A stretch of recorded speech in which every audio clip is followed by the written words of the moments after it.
Dear teachers, welcome to JS in English Learning. We are with Unit 4 of the revised PGTRB syllabus, and we are discussing an article written by George Orwell. What is the name of the article? You and the Atom Bomb. When was it published? October 19, 1945. Beautiful. October 19, 1945, in the British newspaper, the Tribune. Tribune, தானே? Yes, sir.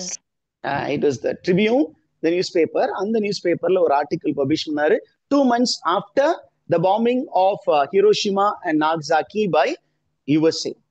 இப்ப நம்ம we are with the middle of the paragraph where George Orwell speaks about prediction made by a writer. The name of the writer is James Burham. James Burham என்பவர் 1941 ஒரு article எழுதினார். அந்த article படி அந்த article என்ன அப்படின்னா த managerial revolution. அந்த ஆர்டிக்கிள்ல அவர் ஒரு தியரி ப்ரப்போஸ் பண்ணாரு. என்ன தியரி அப்படின்னா it's a prediction based theory. He said in the near future Germany will dominate the Eurasian landmass. The Eurasian landmass அப்படிங்கும்போது இந்த ரஷ்யாவை சுத்தி இருக்கக்கூடிய குட்டி குட்டி நாடுகள், ஏறக்குறைய ரஷ்யா எல்லாரும் என்ன நினைச்சாங்கன்னா USSR is a very strong nation, it will emerge as a super power. ஜெர்மனியை யாருமே பெருசா நினைக்கல. ஆனா வேர்ல்டு வார் 2க்கு அப்புறம் நம்மால வந்து அந்த 1941லயே சொல்லும்போது Germany will be dominating the Eurasian landmass. Europe ஃபுல்லாமே யாரு கண்ட்ரோல் உள்ள வருமா? ஜெர்மனி கண்ட்ரோலுக்குள்ள வரும் அப்படின்னு யாரு ப்ரெடிக்ட் பண்ணா? James Parham predicted it, and he also predicted that Germans will win the European war. Second World War வந்து யார் வின் பண்ணுவார்னு அவருக்கு ப்ரெடிக்ட் பண்ணாரு?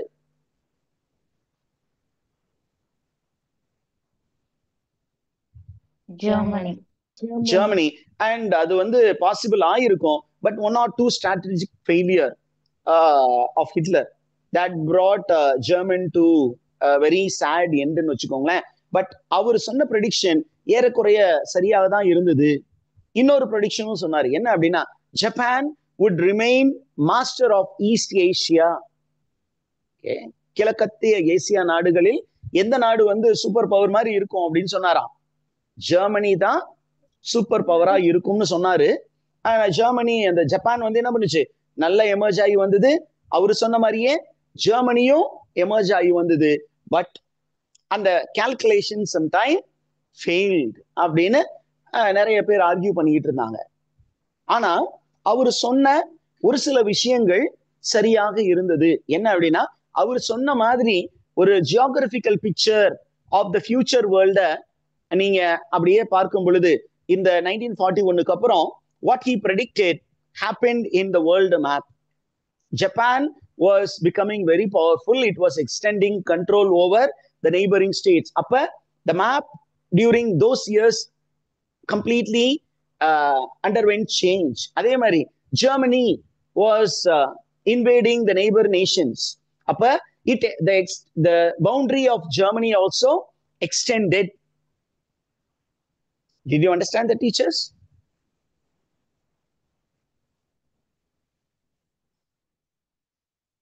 அப்ப 3 தேசங்கள் வந்து அப்படியே were emerging as great empires during that time. 1941ல இருந்து 1945 வரைக்கும் 3 nations were actually sharing the globe among themselves. ஒன்னு வந்து Germany, which was actually conquering the neighboring nations. இன்னொரு பக்கம் என்ன இருந்தது அப்படின்னா ஜப்பான் was conquering. இன்னொரு பக்கம் யாருமே எதிர்பாராத மாதிரி இன்னொரு nation emerged as a super power. What is that? China. What was the third empire according to George Orwell? Third super power அப்படிங்கிறார். 3 super powers will emerge அப்படின்னு 1941ல ஜேம்ஸ் பர்ஹாம் சொன்னாரு. அதே மாதிரி மூன்று விஷயம் என்ன பண்ணுச்சு? எமர்ஜ் ஆச்சு. And they established a rule called oligarchy.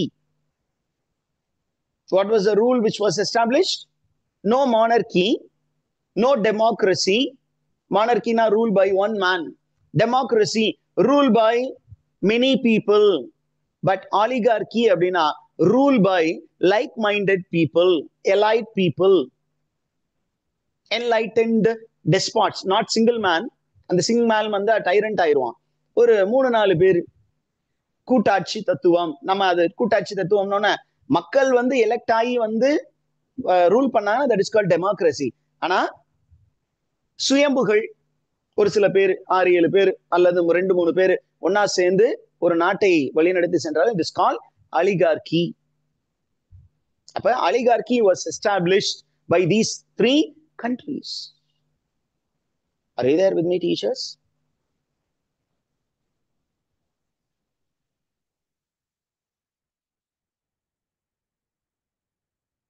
Sir. அப்ப என்ன சொல்றாரு அப்படின்னு கேட்டீங்கன்னா, there was something which emerged during these times. atom bomb வந்து ஒரு 2-3 நாடுகள் கையில் இருக்கும் பொழுது these countries were very powerful and they were afraid of each other. They did not openly declare war. இந்த 1945க்கு அப்புறம் என்னாச்சு சினாரியோ பாத்தீங்கன்னா, பெரிய அளவுக்கு வார்ஸ் இல்லைனாலும் அங்க அப்பப்போ வார் இருந்தது. பட் என்ன பண்ணாங்கன்னா, there was something called cold war which started emerging. The term cold war யாரு வந்து கண்டுபிடித்தா, யாரு வந்து பாப்புலரைஸ் பண்ணா அப்படின்னா, it was George Orwell. And the term was used by George Orwell in this essay. Okay, George Orwell அவர் தான் என்ன பண்ணாரு? முதலாக என்ன டேர்ம் யூஸ் பண்ணாரு? Cold War. கோல்டு வார். ஓகே, அந்த கோல்டு வார் எந்தெந்த நாடுகளுக்கு இடையே அப்படின்னா, Americans and British they were very much worried about Soviet Union in the east.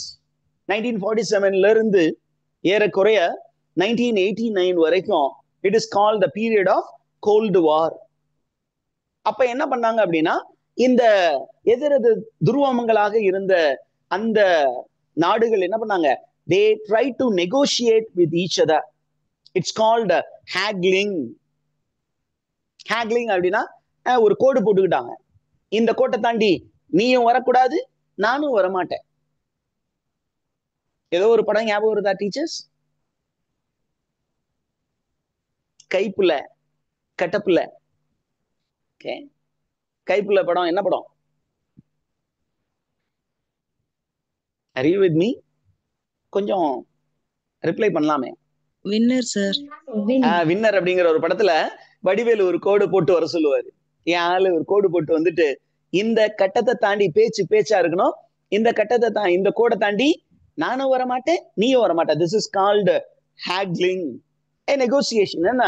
இது என்னுடைய ஃப்ரான்டியர், என்னுடைய ஏரியா. என்னுடைய ஏரியாவை தாண்டி நான் வரமாட்டேன், உன்னுடைய ஏரியாவை தாண்டி நீ வராத. ஏன் வந்தனா, நான் வந்தேன்னா நீ குண்டு போட்டுருவ, நீ வந்தா நான் குண்டு போட்டுருவேன். அதனால லெட்ஸ் பி இன் பீஸ் அப்படின்னு அந்த கோல்டு வாருக்கு அப்புறம் முடிவு பண்ணாங்க அப்படின்னு ஜார்ஜ் ஆர்வெல் சொல்றாரு. அதுக்கப்புறம் என்ன சொல்றாரு அப்படின்னு கேட்டீங்கன்னா, now the world is divided. Frontiers are clearly set. Barrier போட்டாங்க. பேரியர் போட்டாலும் we need to be as one world. அப்ப என்ன சொல்றாருன்னா, aeroplane, the inventions were looked to be positive in the beginning, but what did inventions happen to be அப்படின்னு சொல்றாரு. Aeroplane வந்து first invent பண்ணும் பொழுது என்ன நினைச்சாங்கன்னா, these frontiers were abolished அப்படின்னு நினைச்சாங்க மக்கள்லாம். மேல பறந்து போகும்போது இந்த தேசத்தின் எல்லைகள் எல்லாம் மறைந்து போய்விடும், எல்லாரும் ஒரே தாயின் மக்கள் அப்படிங்கிற ஒரு ஃபீல் வரும்னு நினைச்சாரு. ஆனா even aircraft turned out to be a weapon, serious weapon. ஏன் அப்படின்னா, இந்த unmanned aircraft or manned aircraft வச்சு வேவு பார்க்க ஆரம்பிச்சாங்க. This is how inventions were misused with a noble aim inventions were created but it was misused. அப்ப அதுல இருந்து ஒரு முக்கியமான ஐடியா நமக்கு தெரிய வருது அப்படின்னு ஜார்ஜ் ஆர்வெல் சொல்றாரு. என்ன? frontiers are definitely impossible. உன்னால கடந்து போக முடியாது, எல்லைகளை கடந்து போக முடியாது. Are you there, teachers? அப்ப ஏரோப்ளேன் உடைய Discovery, why was it discovered, but to what effect it became அப்படின்னு சொல்லிட்டாரு. அடுத்தது சொல்றாரு, second great invention according to George Orwell, the invention of radio. invention of radio. Radio எதுக்காக கண்டுபிடிக்கப்பட்டது அப்படின்னா, to promote international understanding and cooperation. சர்வதேச அளவிலான புரிதலுக்காகவும் அந்த ஒப்புரவுக்காகவும் உருவாக்கப்பட்டது. ஆனா ரேடியோவை எதுக்காக பயன்படுத்தினாங்க? in order to turn one nation away from the other. ஒரு தேசத்தை மற்ற தேசத்திலிருந்து பிரிப்பதற்காக இந்த ரேடியோ பயன்படுத்தப்பட்டது. அப்ப அந்த இன்வென்ஷனும் failure. now we have a new invention. what is a new invention which George Orwell is speaking? atom bomb. atom bomb. அவர் சொல்றாரு, ஏற்கனவே ஒரு 2-3 இன்வென்ஷன் எல்லாமே என்ன பண்ணுச்சு? ஒரு ப்ராசஸ ஸ்டார்ட் பண்ணி வச்சிருச்சு. அந்த ப்ராசஸ கம்ப்ளீட்டா ஃபுல்ஃபில் பண்ண போகக்கூடியது என்ன அப்படின்னா, it is this atom bomb. both aeroplane and radio, they have reduced the power of the common man. it has increased the power of the state. similarly, atom bomb has reduced the power of the common man to revolt against the oppressive state. Common man வந்து தன்னுடைய எதிர்ப்பை காட்டலாம் அப்படின்னு முயற்சி பண்ணா என்ன பண்ணுவாங்க? டே, என் கையில ஆட்டம் பாம்பு இருக்கு, போட்டு உன்னை காலி பண்ணிடுவேன் பாத்துக்க அப்படின்னு பயமுறுத்துறதுனால common man is very much afraid of revolting against world orders. அப்ப இவர் காமன் மேன் சொல்றது வித்தின் த நேஷன் கிடையாது, ஈவன் பியாண்ட் த நேஷன். ஏன் அப்படின்னா, யூரோப் அப்படின்னா சூப்பர் பவர் யாரு? which nation is the world super power which is having complete control over Europe? ஏறக்குறைய America தான். பிரிட்டன் சொல்லிக்கிட்டாலும் பிரிட்டன் அந்த அளவுக்குலாம் இல்ல. America has complete control over almost the whole of Europe. இந்த பக்கம் வந்தீங்கன்னா China and India. Are you there, teachers? Yes, sir. இப்ப என்ன சொல்ல போறாருன்னா, if you possess atom bomb, what will atom bomb do to you? அப்படின்னா, the countries that possess atom bomb will be made equal. It's called military equality. எந்தெந்த நாடுகள் எல்லாம் ஆட்டம் bomb வச்சிருக்காங்களோ அவங்க எல்லாம் they are put in the same plane. இன்னைக்கு America is very close with India because India is possessing atom bomb. இல்லைன்னா அவங்க இந்தியாவை மதிக்க மாட்டாங்க.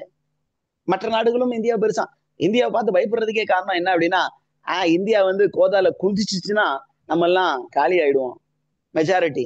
அதனால கொஞ்சம் பயம் இருக்கு. So those people who possess atom bomb will be placed in the same plane. It's called military equality. Okay, and இத வந்து வேற மாதிரி பார்க்கணும்னா, this equal states cannot defeat the other. They cannot do what more அப்படின்னா, they cannot conquer the other nation. So there will be a cold war which will exist. திருப்பி அந்த gold வார யார் இன்சிஸ்ட் பண்றா? ஜார்ஜ் ஆர்வெல் சொல்லிட்டார். சொல்லிட்டு last பார்ட்டுக்கு வந்துட்டார். என்ன அப்படின்னு கேட்டீங்கன்னா, he is going to speak about a great prophesier, a literary man who prophesied that human race will evolve with a weapon which will destroy human race அப்படின்னு ஒரு பெரிய ஆள் சொன்னாரு. யாரு அப்படின்னா H.G. Wells. Who is H.G. Wells? அவரை பத்தி அவருக்கு ஒரு டைட்டில் இருக்குல்ல, H.G. Wells is called the father of science fiction. அப்ப அவரு வந்து பாத்தீங்கன்னா 1914 ஒரு நாவல் எழுதினாரு. அந்த நாவல் படி, அந்த நாவலுடைய டைட்டில் வந்து தி வேர்ல்ட் செட் ஃப்ரீ. அந்த நாவல்ல அவர் என்ன அப்படின்னா ஒரு ஃபியூச்சரிஸ்டிக்கா ஒரு ப்ரெடிக்ஷன் சொன்னாரு. என்ன அப்படின்னா, he wrote a novel in which he imagined a uranium based hand grenade which will continue to explode indefinitely. Uranium based weapon ஒன்று கண்டுபிடிக்கப்படும். அந்த வெப்பனை வந்து ஒரு நாடு இன்னொரு நாடுக்கு எதிராக பயன்படுத்தும் போது ஒரு பெரிய டிசாஸ்டர் பயன்படுத்தப்படும். இந்த டிசாஸ்டர்னால என்ன ஆகும் அப்படின்னா, இந்த மனித இனமே அழிந்து விடும் அப்படின்னு ஒரு ப்ரெடிக்ஷன் கொடுத்தாரு. அவரு சொன்ன மாதிரி a weapon was invented. What was the weapon? The weapon was atom bomb. Not a few thousand, but millions and millions of people.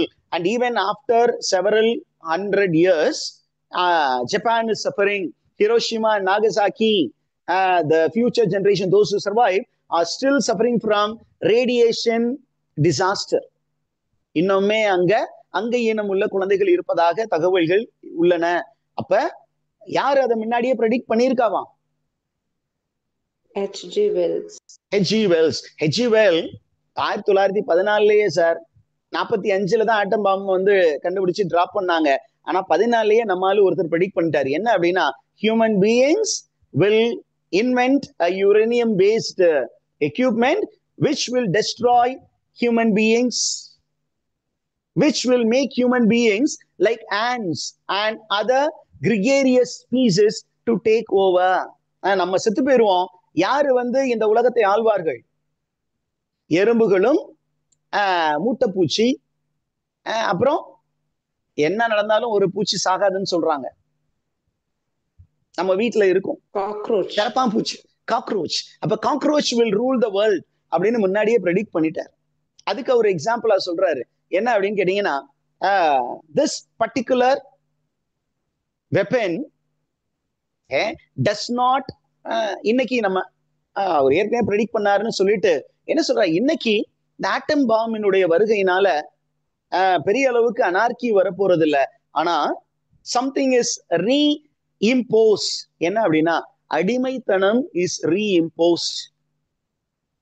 Because of fear, there are nations which are becoming friends to the nations which are having atom bomb, which is a kind of slavery. அடிமைகளாக உள்ள ஒரு சூழல் நிலவுகிறது. So again he speaks about the ideological servitude caused by the possession of atom bomb. And he says every nation is actually in a war with the neighboring. It is not a weapon held war, but it is a cold war. அப்படி சொல்லிட்டு திருப்பியும் பழைய ஐடியாவுக்கு போறாரு. என்ன அப்படின்னா, if atom bomb becomes cheap, if it is easy to be manufactured like bicycle or alarm clock. இன்னைக்கு bicycle வந்து குடிசை தொழில் ஆயிருச்சு, அலாம் காக் செய்வது குடிசை தொழிலா ஆயிருச்சு. அப்ப ஒருவேளை அந்த மாதிரி சீப்பா வந்துருச்சுன்னா என்ன ஆகும்? We will again become barbarians. Why barbarians? Because we will kill each other mercilessly. Okay, are you there, teachers? And one more thing he is adding. Enna avina, if we have atom bomb in our hands, if it becomes very cheap, we will put an end to national sovereignty and of a highly centralized police state, which is nothing but, அவருடைய term சொன்னீங்கன்னா, it is called the totalitarian regime.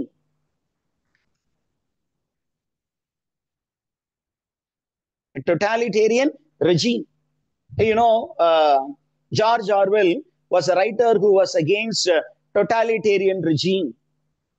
Totalitarian regime அப்படின்னா என்ன teachers?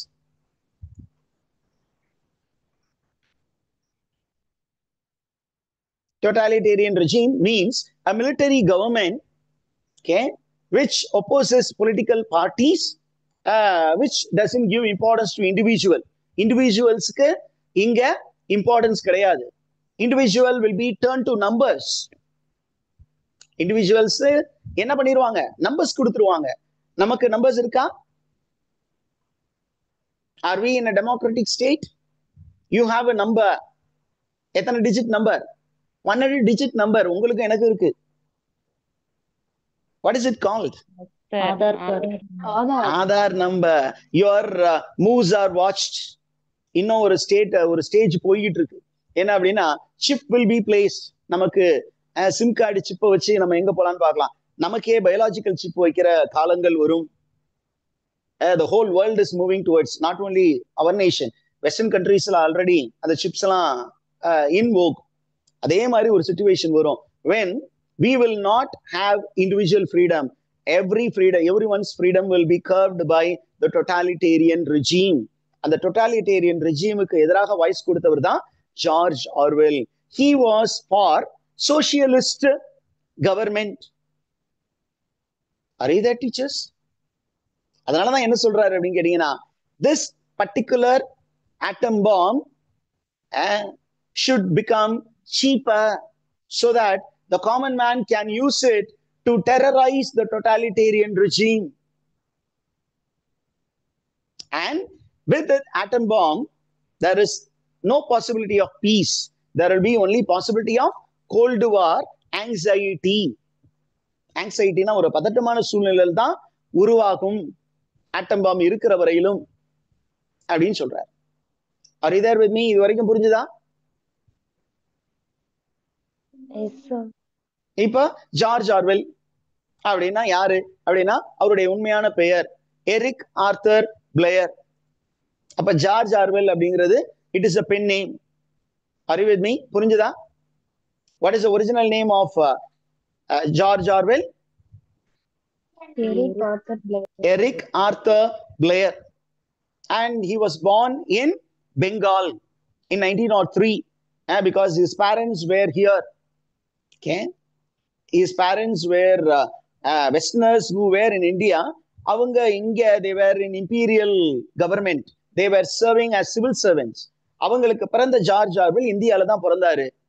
மோத்திஹரி அப்படிங்கிற ஒரு place பெங்கால்ல பிறந்தாரு. And அப்புறம் he served in Bengal. He went to England to educate himself, then became a police officer in Bengal, and then he was disgusted with this kind of oppression. English கவர்மெண்ட்டுக்கு எதிராகவே அவருக்கு பிடிக்காம போனதெல்லாம் என்ன பண்ணாரு? He went back and became a journalist. Okay? அவருடைய name இருக்கு இல்லையா ஜார்ஜ் ஆர்வெல். அந்த ஜார்ஜ் ஆர்வெல் ஏன் அவர் சூஸ் பண்ணாரு அப்படின்னா he loved the English tradition and landscape. Particularly அந்த ஆர்வெல் அப்படிங்கிறது it is the name of a river in East Anglia. East Anglia அப்படின்னா in England there was a river called Orwell. அதனால தன்னுடைய பெயரை George Orwell என்று அவர் மாற்றிக்கொண்டார். சரியா? 1928 வரைக்கும் he was serving in the imperial police force, but on January 1, 1928 he resigned the post and became a socialist. என்ன மாதிரி socialist? Democratic சோசியலிஸ்டா மாறினாரு. Totalitarian ரெஜிமை எதிர்த்தாரு. இண்டிவிஜுவலுடைய ஐடென்டிட்டிக்கு எதிராக work பண்ண அந்த சர்வாதிகார கவர்மெண்ட்டை எதிர்த்தார். And he coined the term Cold War. இவர் பாத்தீங்கன்னா நிறைய ஃபேமஸ் நாவல்ஸ் எழுதியிருக்காரு. Burmese Days, A Clergyman's Daughter, Coming Up for Air, ரொம்ப ஃபேமஸா. Animal Farm 1984. Animal Farm வந்து நம்ம எல்லாருக்கும் தெரியும். It's a political allegory on the Soviet Revolution, written in the form of Animal Fable. 1984, a பக்கா anti-totalitarian novel. Okay, அதுக்கப்புறம் ஒரு பெரிய லிஸ்ட் ஆஃப் நான் ஃபிக்ஷன் அப்படின்னா prose writings. And with that, we put a full stop to this essay, You and the Atom Bomb. We have completed this particular work, teachers.